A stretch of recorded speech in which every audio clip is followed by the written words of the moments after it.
Krishna conscious. Arjuna was a Kshatriya, and his conduct was not expected from this, and this conduct was not expected from him. Lord Krishna, however, can dissipate the lamentation of the ignorant man, and for this purpose,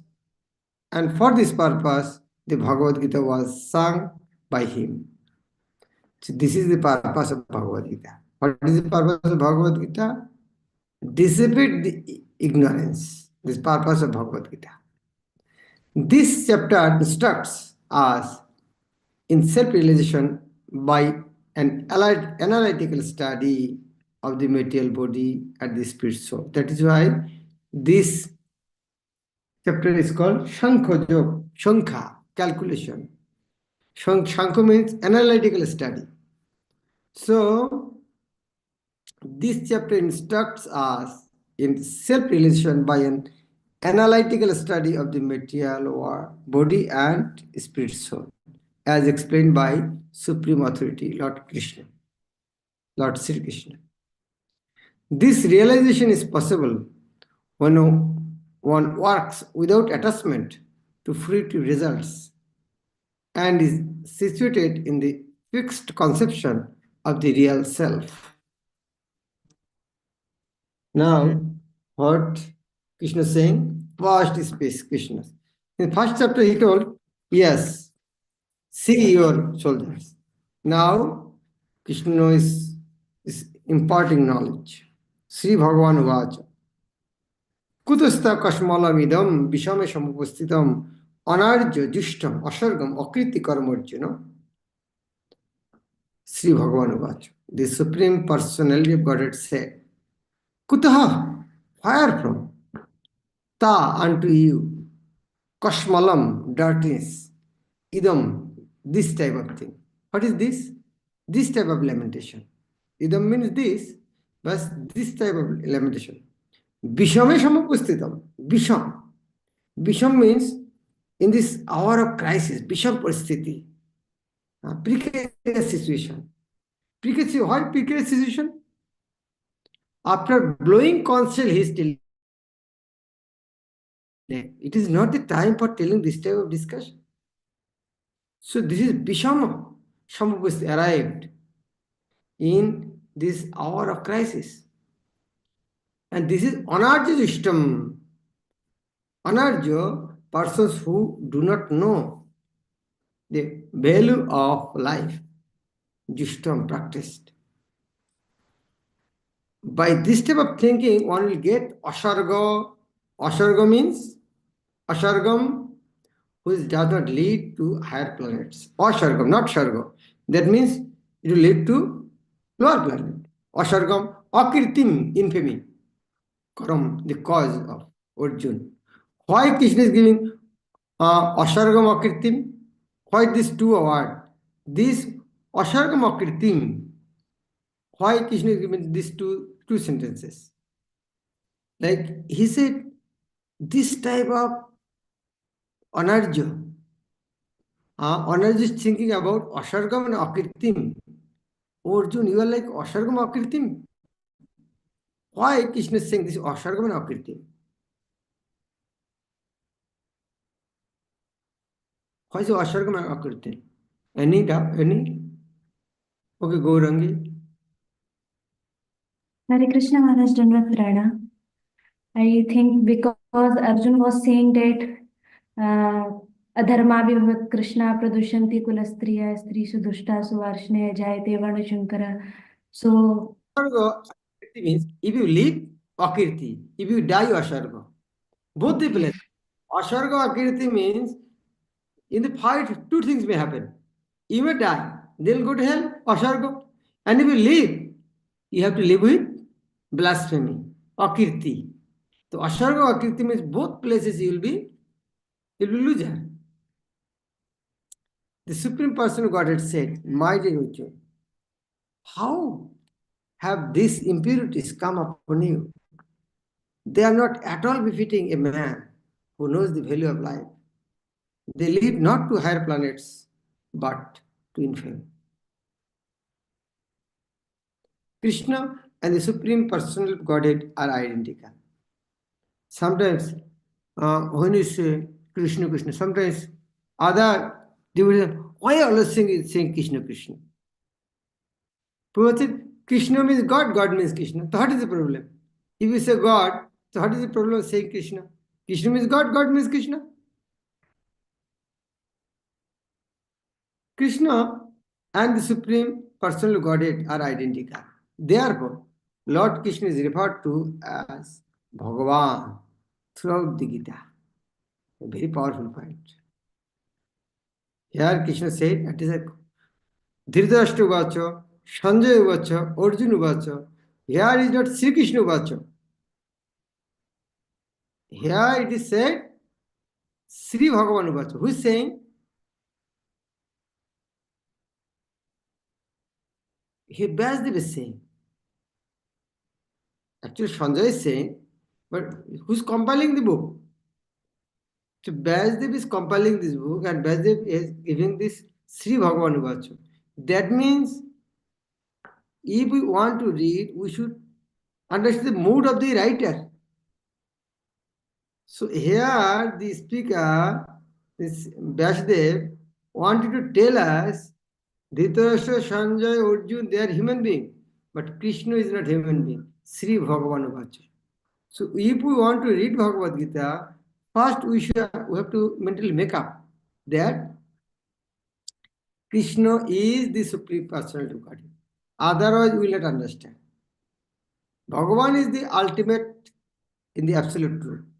Absolute truth is realized in the three phases of understanding.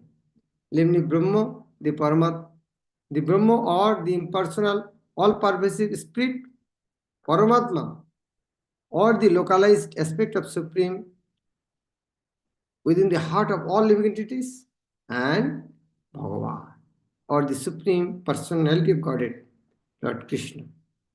In the Srimad Bhagavatam, this concept of the absolute truth is explained thus. Vadanti tat tattavidas tattam jat jnanam adhyam brahmeti paramatmeti bhagavaniti shabdate. Vadanti, it is said, tat, tat means supreme truth, tat means that, supreme truth. Om tat sat, that means that. So vadanti tat. People say about that supreme truth. Who is people? Tattvavid, the knower of the truth.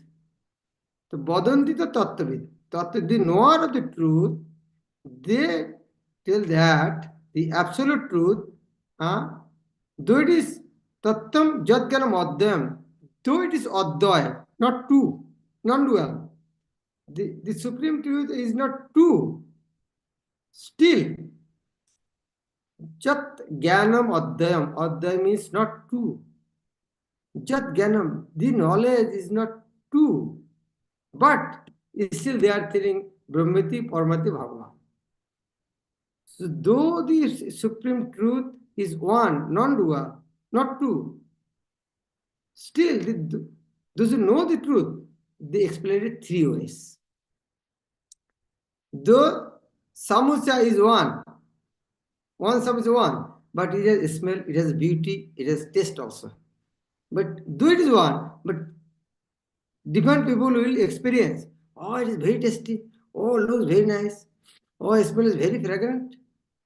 So though it is one, different, though the actual knowledgeable person, they will explain different ways. The absolute truth is realized in three phases of understanding by the knower of the absolute truth, and all of them are identical. Such phases of the absolute truth are expressed as Brahma, Paramatma, and Bhagavan. These three divine aspects can be explained by the example of the sun. To make understand, Prabhupada has given a different example. Best example is sun. I give example of samosa. Yeah, but don't give this type of example to other people. Better give those example given by Srila Prabhupada. As Prabhupada is better, that will be more effective because it is written in the scripture. and coming from the acharyas. The sun, to understand, which also has three different aspects, namely sunshine, the sun surface, and the sun planet itself. Three phases: sunshine, then sun's surface, then the sun planet itself. One who studies the sunshine only in the preliminary student. One who understands the sun's surface is further advanced, and one who can enter into the sun planet is the highest. Ordinary students who are satisfied by simply understanding the sunshine, its universal pervasiveness, and the glaring effulgence of its impersonal nature, may be compared to those who can realize only the Brahma feature of the absolute truth. The student advanced still further can know the sun disk, which is compared to the Norma further of the absolute truth, and the student who can enter into the heart of the sun planet is compared to those who realize the personal feature of the absolute truth. Therefore, the Bhaktas or the transcendentalists who have realized the Bhagavan feature of the absolute truth are the topmost transcendentalists. Although all students who are engaged in the study of the absolute truth are engaged in the same subject matter. The sunshine, the sun disk,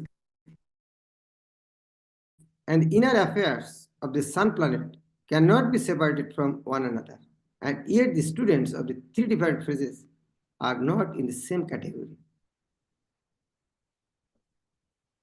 So then Prabhupada explained what is the meaning of Bhagavan. The Sanskrit of Bhagavan is explained by the great personality authority Parashar Muni, the father of Vedic.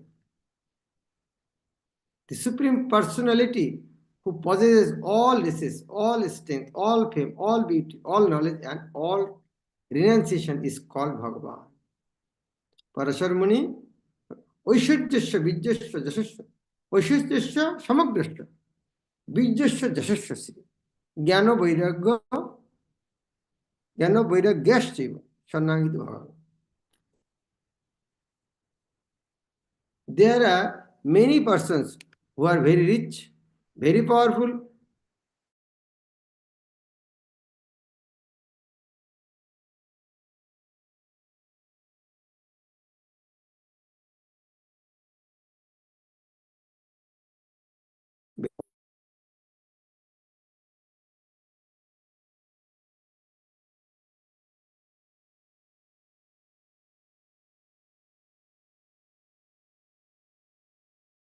as fully as Krishna.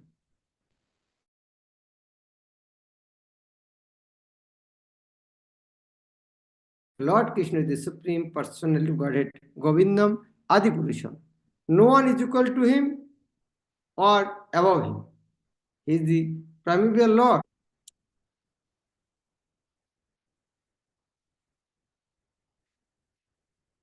Those who want to express Bhagavan in Bhagavan word, Prabhupada does not explain so much after that. So, Ishvara Parama Krishna, those who want to explain in Indian language, for them you can explain it a little more to make them understand. Because not like you can ask them, what is the meaning of Bhagavan? You know, meaning of Dhanavan, Gyanavan, Rupavan. Everywhere Van means possesses. So you know meaning of the Gyanavan, Dhanavan, Rupavan. But do you know the meaning of Bhagavan? No, you don't know. The Bhagavan, who possesses Bhaga. Then what is the meaning of Bhaga? Bhaga means opulence. If anybody is a little Bhaga, he is Bhagavan. And who has all the Bhagas is Bhagavan. Ishvara Parama Krishna, that Krishna is Supreme Personal Godhead, in Brahma Samhita confirmed that. Ishvara Parama Krishna Satchidananda Vigraha Anadiradi Govinda Sarva Karana Karana. There are many personalities possessing the qualities of Bhagavan, but Krishna is the supreme because none can excel him. He is the supreme person. And Govinda is the supreme person and his body is eternal, full of knowledge and bliss. He is primordial Lord. He is the primordial Lord, Govinda, and the cause of all causes. In the Bhagavatam, also there is a list of many incarnations of the Supreme Personal Godhead. But Krishna is described as the original personality of Godhead, from whom many, many incarnations and personality of Godhead expand. Ete changsho kala pungsham Krishnastu Bhagavan Sham Indradi Vakulam Lokam Mriyanti Yuga Yuga. Ete means these. What are these? In first and third chapter, Shuddha Goswami explained 22 incarnations. After explaining, here come these verses. All I have explained, they are ete, all these incarnations, cha and angsha and kala. Angsha means part, and kala means part of the part, pungsha, of the Supreme. But Krishnastu Bhagavan Sham, but, tu means but. Krishna is the Supreme Personal Godhead. So all the lists of the incarnation of the Godhead submitted herewith are either plenary expansions or parts of the plenary expansions of the Supreme Godhead, but Krishna is the Supreme Personality of Godhead himself. Therefore, Krishna is the original Supreme Personality of Godhead, the absolute truth, the source of both the supersoul and the impersonal Brahman. In the presence of the Supreme Personality of Godhead, Arjuna's lamentation for his kinsman is certainly unbecoming, and therefore Krishna expressed his surprise. What? With the word kuta? Kaha se? Where from? I mean, it is beyond his imagination after Krishna. Wow, from where is come? Where from? Such impurities were never expected from a person belonging to the civilized class, means known as Arya. The word Arya is applicable to persons who know the value of life and have a civilized. I am reading. The word Aryan is applicable to the person who know the value of life and have a civilization based on the spiritual realization. Persons who are led by the material conception of life do not know that the aim of life is realization of the absolute truth, Vishnu or Bhagavan. And they are captivated by the external features of the material world. And therefore, they do not know what liberation is. Persons who have no knowledge of liberation from material bondage are called anarja, non-Aryan. Arjuna was a Kshatriya. He was deviating from the prescribed duties by declining to fight. This act of cowardice is described as befitting the non-Aryan, not fitting for Aryan. Such deviation from duty does not help one in the progress of spiritual life, nor does it even give one the opportunity to become famous in this world. The spiritual life, nor it even gives the opulence because famous, no material, no spiritual value. Lord Krishna did not approve of the so-called compassion of Arjuna for his kinsman. That is why, kutastha, from where from? Here, important thing you can note. Prabhupada is pointing out the very important point, Bhagavan Vacha. Actually, he focused on this point, Bhagavan Vacha. And to establish Bhagavan, he quoted some powerful verses. In your preaching, note these verses. If you want to establish Krishna is the Supreme Personality of Godhead, these are the famous verses. First one, Badanti Tattvavidas. Second one, Ishvara Parama Krishna. And why Ishvara Parama Krishna? That is Etejangsha Kalapungsha from Bhagavad. And you can add another verse. What is that verse? Who can give answer? These three verses are enough to establish Krishna is the God. If you're the newcomer, you want to give some presentation about generally who is God. You want to establish Krishna's position, want to establish holy name. So the first verse is, what is the first verse? What is the first verse? Badanti Tattvavidas. Second one, Ishvara Parama Krishna. Third one,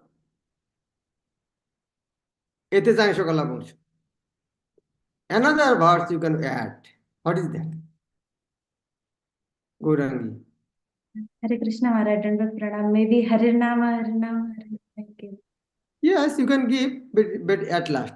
But I told them, Parashar Muni Prabhupada has translated, na? Oishajyasya Shamakosha Vidyasya Jasya. You can add this verse also. It is already Prabhupada explained, but if you want to give so much scholarly presentation, Sanskrit verse, then you can avoid. But if you see the all scholarly person, then you give this bombastic word. Yes. So people, you know so many verses from this Puran, that Puran, that. He knows so many things.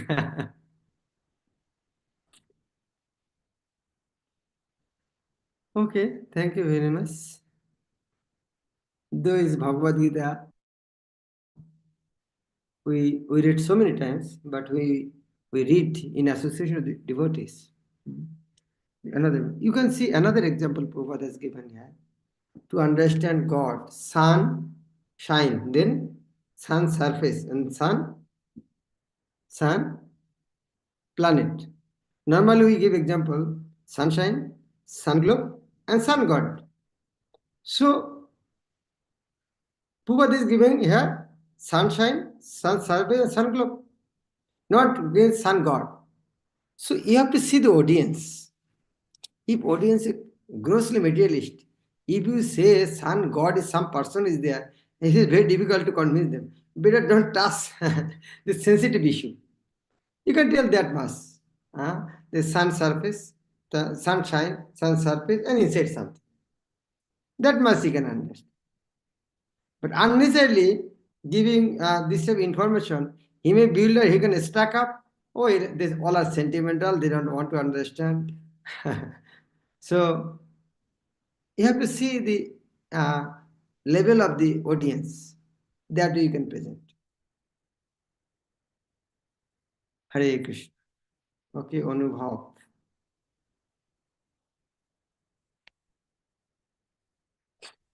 Hare Krishna Maharaj, Dandavat Pranam.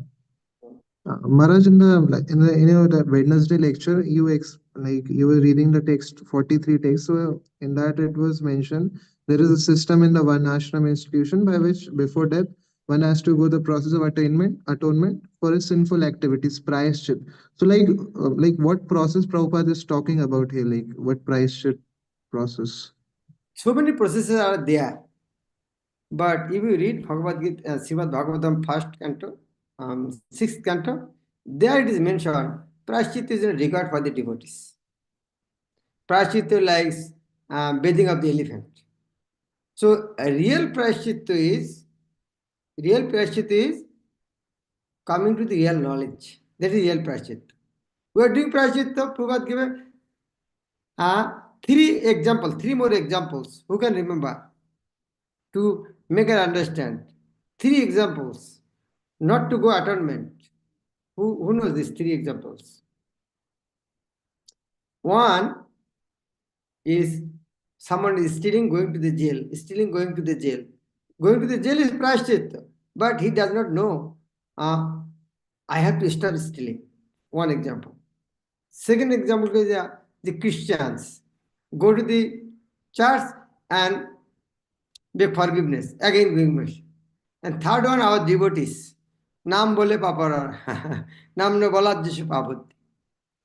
So Prabhupada has given a three type example.